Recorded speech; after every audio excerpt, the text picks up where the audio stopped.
Sometimes when I'm writing, I find it's actually easier to have ideas when I'm doing something else rather than when I'm actually writing. And that's often the case when I'm drawing. So I often find that actually it's a lot easier to go away and do something else if I'm stuck on a plot point. And one of the things I like to do actually is to draw the characters that I'm planning to write about. In fact, it's a very good way to get to know your character to do this. And I would recommend it highly to anybody. But a lot of people say to me that they can't draw. And I think it's all a matter of confidence rather than an actual inability to draw. I mean, for example, humans have been drawing and illustrating their stories ever since the first cave person put a handprint on a cave wall hundreds of thousands of years ago. And I just think that if we're worried about making things perfect, then that's where the problem arises. It's more a question of making your painting yours or your sketch yours and just enjoying it. And that'll show through. And also, there's no need to make it perfect. Just draw it and see how it goes. If it's not right the first time, I reckon if you have another go, you'll improve it. Maybe the first one's just the draft. Very much like writing a book. Okay, so I've decided today I'm going to be sketching a giraffe. It's common knowledge that I'm very fond of giraffes.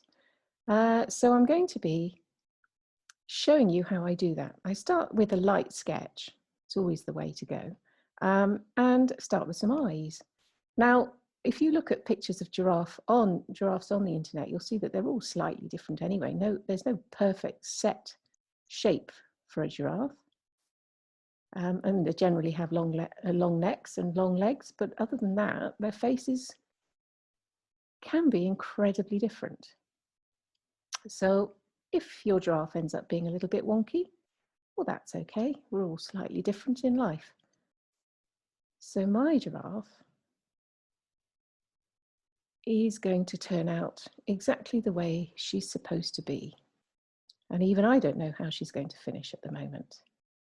Right, so we're going to start with the two eyes. You can see that I've left a little white section in the eye, which will be the reflection once I start colouring in later.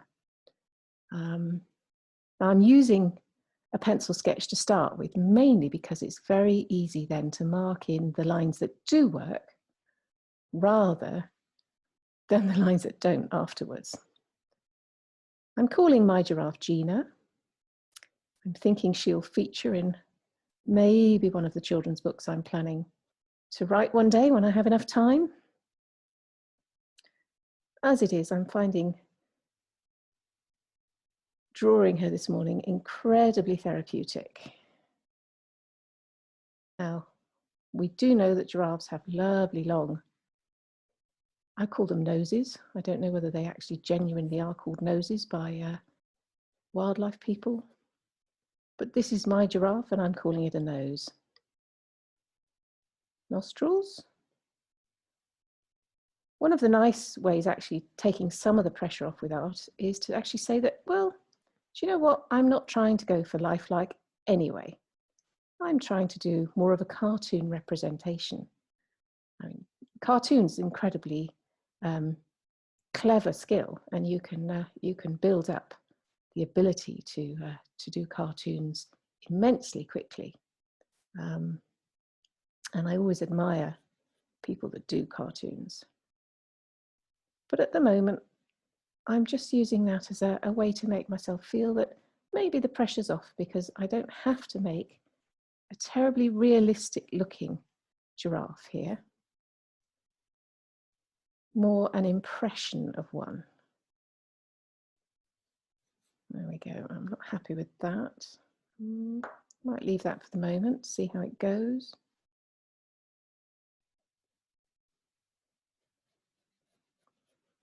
There we go. I always like my giraffes to look like they're maybe smiling as well. Happy giraffes, always a good thing. So there we go. And I'll come off around maybe the side of the face here.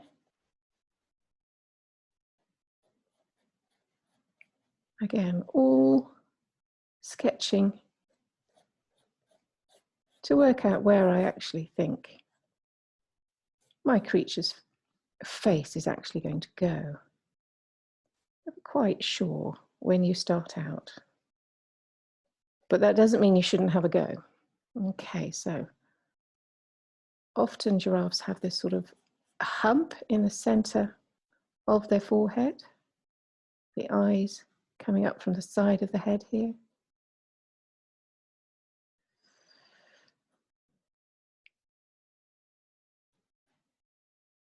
Cheekbone going down.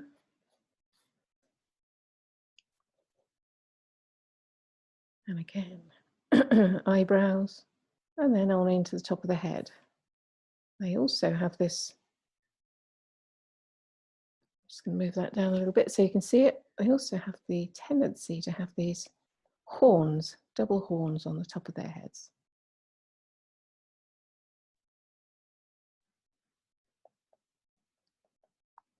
It's a quirky characteristic that most giraffes have. So my giraffe is going to have them. Now, if you're actually drawing the character in your story, then while you're sketching them, it's an opportunity to be thinking about the information that you know about your character. Lovely big ears coming out here. Because let's face it, you have to know about something before you can write about it. You can always make quite a lot of stuff up, but I think it's important that we know our characters very well before we start writing about them.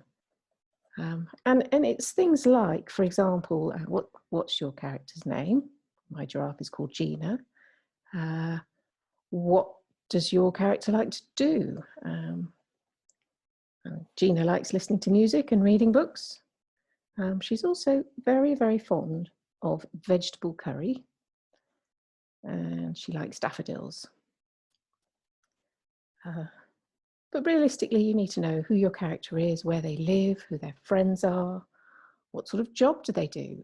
All these things are going to influence how your character reacts in the story.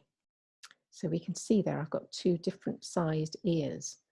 But I'm not that bothered, actually. I quite like the fact that she's got slightly different sized ears because I'm not striving for perfection. Okay, so my giraffe's neck is also going to come out from here.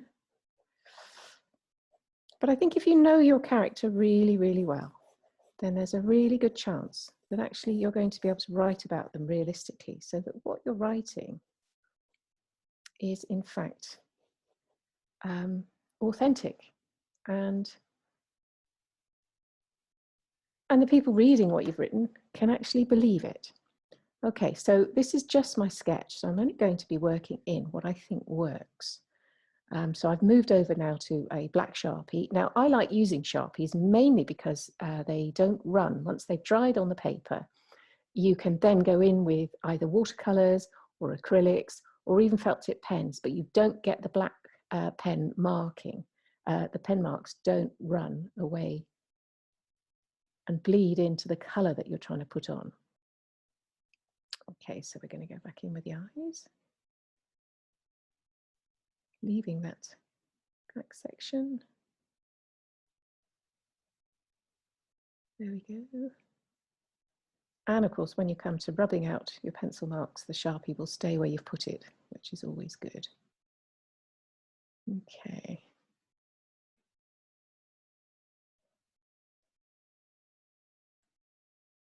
Get the other line under. You don't need to put all of the lines in, just the ones that work for you.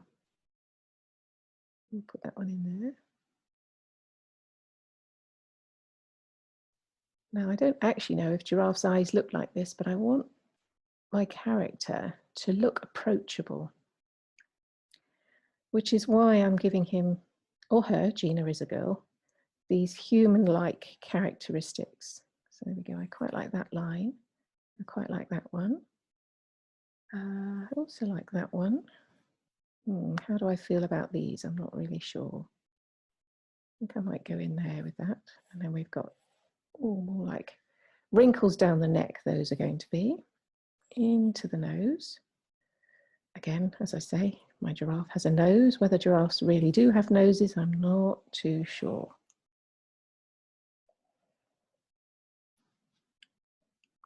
But this is her neck here. Right. Okay.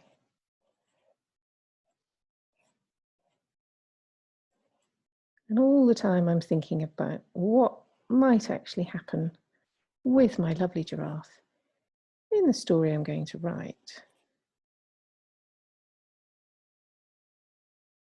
Slightly wonky there. It really doesn't matter if you make any mistakes, because as I say, this is your giraffe. Okay, quite pleased with how she's turning out there.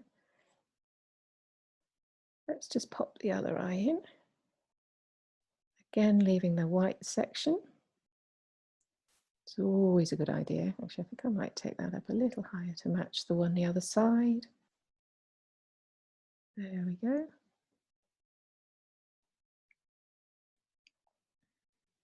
Okay.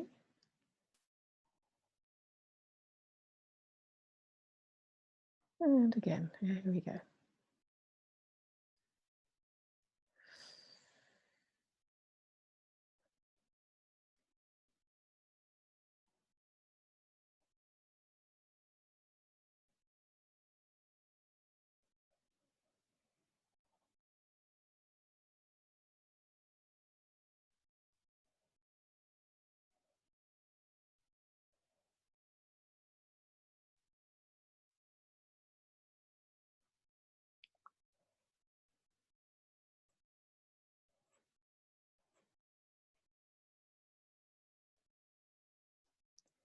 And again, we're bringing the cheekbone in and the side of the face. Okay, Gina's really starting to take shape. I think she's really rather lovely. I am a little biased, but she's my giraffe and I love her.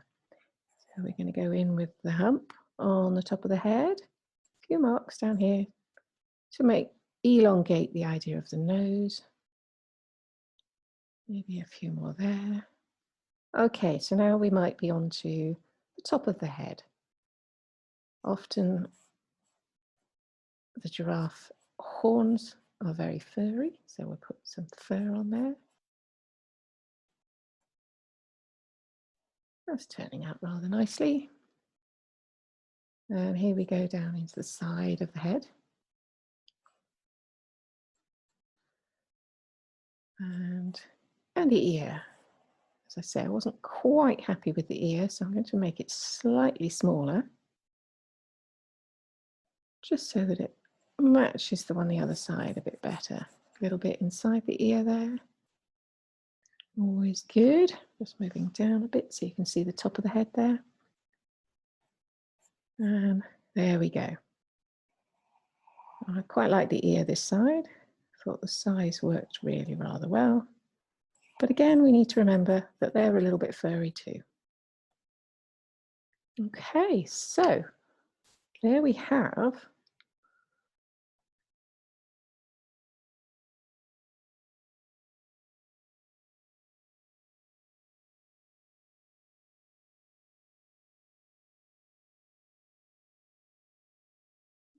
give it a couple of minutes just to make sure that the ink has dried completely, and then start to rub out the pencil marks.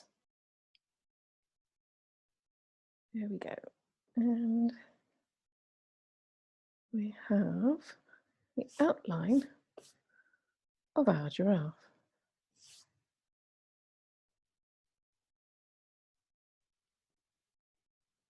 Just gentle marks.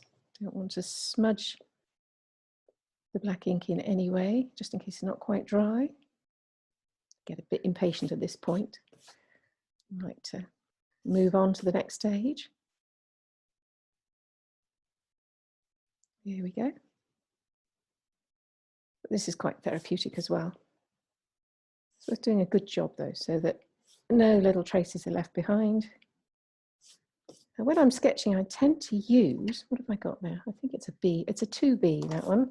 So it's a little soft pencil, not too soft, but it makes quite a nice mark. If I use an H or an HB, they tend to be a little bit harsh and can leave grooves in the paper when you rub them out. And I wouldn't want that because the paint would stick in the grooves and show them up. So this is quite nice here though. Just getting rid of all the pencil marks. You can see no one will ever know that that ear on this side was a little bit too big the very first time I drew it, because it doesn't exist anymore, which is quite nice really. Gives you a nice feeling of control over what you're doing, which again can be quite therapeutic. If everything else in your life isn't quite going to plan, it's one of the reasons I like to draw. Gives me a little bit of control over my world sometimes. And it's a good way to deal with stress. So I'd always recommend a little bit of drawing. It's also a good way, in fact, to remember things. You can use sketches that you do to remember things. I remember doing my biology A-level. I used to sketch in the margins of my book. Now, I'd never advocate drawing in a book unless it is your book. And I would only ever use pencil so that it could be rubbed out. But yes, if you own the book and doing a little doodle in the side of it helps you to engage with it better, I'd say go for it personally. As a librarian, of course, I would say that don't ever draw in somebody else's book, particularly not a library book or a book that you might be giving to somebody else. But certainly while I was doing my A-level exams, I remember looking at the question, and the things that I could see in my head were in fact the drawings down the side of the page. And as my drawings related to what was on the page, I was able to answer the questions a lot easier, I think, than if I'd spent the time trying to memorize the written words. There we go. In fact, I had a whole little cartoon strip that ran down the side of my A-level notes, and I can still see it now, all to do with enzymes and breaking down food in the gut. Great. So there we go. This is Gina, as you know. Now, the other thing I tend to do with my giraffes, of course, is put some of their spots in. Now, I try not to go overboard with these, but again, it's quite fun to be able to put them on. Tend to stick with the groupings of 3s and 5s and 7s, or 1s. Uneven numbers, for some reason, all do work a lot better than even numbers when we're talking about art. And all slightly different in shape and size. There we go. And of course, these will be the other colours that I bring in. When I'm painting my giraffes, I tend to do them only 2 or 3 different colours. I like the background skin to be a lighter colour. And then often my giraffes' spots will be a darker colour. It simply makes it a lot easier when colouring them up that way. So let's have a little look.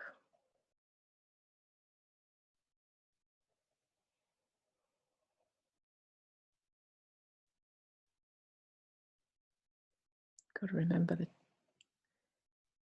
the skin here. There we go. Make them slightly different shapes.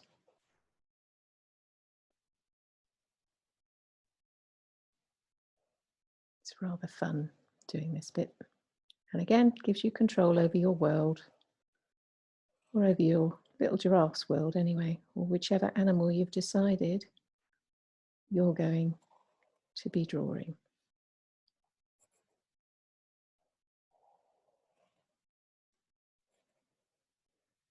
Oh, I realised I'm off the page there. Okay.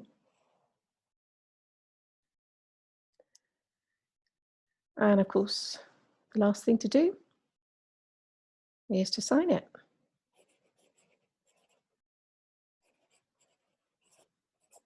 There we go, all sorted.